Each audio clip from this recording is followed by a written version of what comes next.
जय Hind defence aspirants, welcome back again. This is Divyanshu Pandey. Bharat सरकार ने इंडियन आर्मी में कई बड़े बड़े पोस्ट पर जो है नई नियुक्तियां की हैं और साथ ही साथ vice chief of the army staff के नाम के ऐलान भी कर दिया है। तो चलिए जानते हैं कि ये इंपॉर्टेंट अपॉइंटमेंट्स क्या क्या है।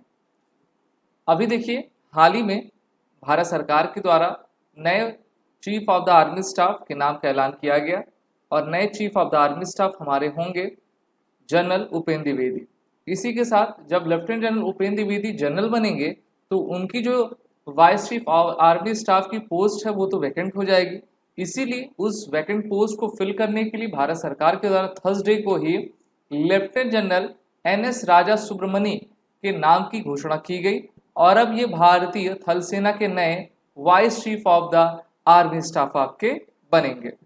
The officer is presently helping the Indian army central command will succeed lieutenant general Upendra Dwivedi. तो देखिए, इंडियन आर्मी की जो सेंट्रल कमांड है उसका हेडक्वार्टर लखनऊ उत्तर प्रदेश में है। अभी ये यहाँ पर कार्यरत हैं, general officer commanding in chief हैं और अब लेफ्टिनेंट जनरल उपेंद्र द्विवेदी के स्थान पर इनको आपकी नियुक्ति दी जाएगी। 1985 बैच के ऑफिसर हैं, गढ़वाल राइफल से आते हैं। 37 ईयर्स का इनका लंबा एक्सपीरियंस है हमारे इंडियन आर्मी में। और 30 जून को हम सभी जानते हैं कि जनरल मनोज पांडे भी आपके रिटायर होने वाले हैं। मनोज पांडे की जगह जनरल उपेंद्र द्विवेदी लेंगे और उपेंद्र द्विवेदी की जगह जो है लेफ्टिनेंट जनरल NS राजा सुब्रमणी आएंगे। तो सभी के नाम को आप जानते रहिए, क्योंकि आपके एग्जाम में अगर क्वेश्चन पूछा जाए तो आप उसका आंसर देते रहिए। Vice chief of the army staff का जो पद होता है वो काफ़ी इंपॉर्टेंट रहता है, क्योंकि ये आर्मी हेडक्वार्टर से रिलेटेड जितने भी इंपॉर्टेंट वर्टिकल्स होते हैं फोर्स के, जिसमें मॉडर्नाइजेशन, इंडिजिनाइजेशन शामिल है, उन सभी को देखता है। और अब इन्हीं के कंधों पर मेन जिम्मेदारी होगी कि थिएटराइजेशन ऑफ आर्म फोर्सेस के कमांड्स की आपकी करना, और इसमें काफ़ी नई गति जो है इनके अपॉइंटमेंट के बाद हमको देखने को मिल सकती है। इसी के साथ ये जो पद है सबसे इम्पोर्टेंट रहा करता है, क्योंकि ये उप सेना अध्यक्ष का पद रहता है। अगर हम सीनियरिटी देखें तो सीनियरिटी लेवल में भी जनरल के बाद vice chief of the army staff आता है, और अगर vice chief of the army staff की एज बची है, सरकार उन पर भरोसा करती है, तो सरकार उनको प्रमोट करके जो है जनरल रैंकिंग भी तक भी आपकी पहुंचाती है। वहीं पर with the retirement of southern army commander lieutenant general Ajay Kumar Singh, he is likely to succeed by lieutenant general Dhiraj Seth. तो जो सदर्न कमांड है जो पुणे में स्थित है ना, उनके आपके अधिकारी 30 जून को रिटायर होने वाले हैं और उनकी जगह पर लेफ्टिनेंट जनरल धीरज सेठ आपके आएंगे, जो कि अभी southern south western army command Jaipur में आपके पोस्टेड है।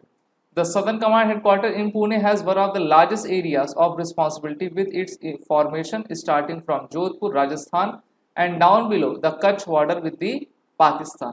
यही सदर्न कमांड है जिसके द्वारा जो है सदर्न और जो साउथ वेस्टर्न कमांड है दोनों ही पाकिस्तान के बॉर्डर को कवर करती है और देश की सरहदों को सुरक्षित रखने के लिए अपनी तरफ से इम्पॉर्टेंट रिस्पॉन्सिबिलिटी आपकी दिया करती है। Presently army training command chief lieutenant general Majinder Singh is likely to be new head of the south western army command in Jaipur. अच्छा, ये इतनी बड़ी बड़ी नियुक्तियां क्यों की जा रही? क्योंकि 30 जून को ही अधिकतर ऑफिसर्स आपके रिटायर हो रहे हैं और ज़्यादातर ऑफिसर रिटायर हो रहे हैं, तो इसीलिए नए पदों पर नियुक्तियां आपकी की जा रही हैं। किसी को प्रमोट किया जा रहा है और किसी को आपका रीलोकेट किया जा रहा है। 2 new officer will take over as the army commanders including northern command chief staff lieutenant Anand Sen Gupta, who is likely to head central command in Lucknow.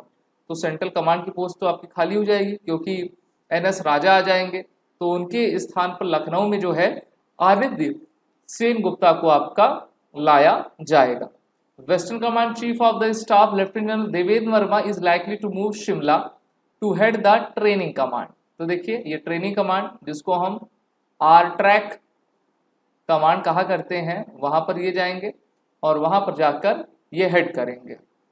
The corps are also going to get new chiefs as the Leh base 14 corps is going to get new chief Major General Hitesh Bhalla. He will be putting up his new rank Lieutenant General on 1st July in his new office and will succeed lieutenant general Rashim Bali. तो इनका तो आपका promotion हो गया, 3 star general आपके ये बन रहे हैं। वहीं पर आगे कहा गया है कि lieutenant general Bali has already been clear to take over as the new military secretary in Indian army headquarter where he will be in charge of managing the officer cadre of the entire army. होता है ना कि किसको क्या ranking देनी है, किसका promotion करना है, किसकी जो है ट्रांसफर आपकी करनी है, तो वो मिलिट्री सेक्रेटरी के द्वारा ही किया जाता है। The 2 strike corps in Ambala is also going to get a new head lieutenant general Rajesh Pushkar.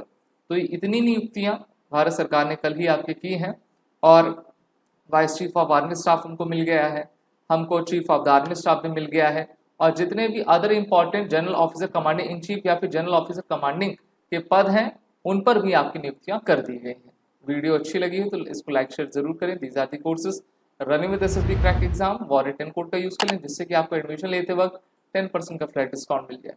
जय हिंद। अगर आप एक डिफेंस एस्पिरेंट हैं और SSB interview, NDA, CDS, AFCAT जैसे एग्जाम्स के लिए प्रिपेयर कर रहे हैं तो आप एसएसबी क्रैक एग्जाम्स के कोर्स को चेक करना ना भूलें। आप हमारी लर्निंग एप्लीकेशन को गूगल प्ले स्टोर से भी डाउनलोड कर सकते हैं।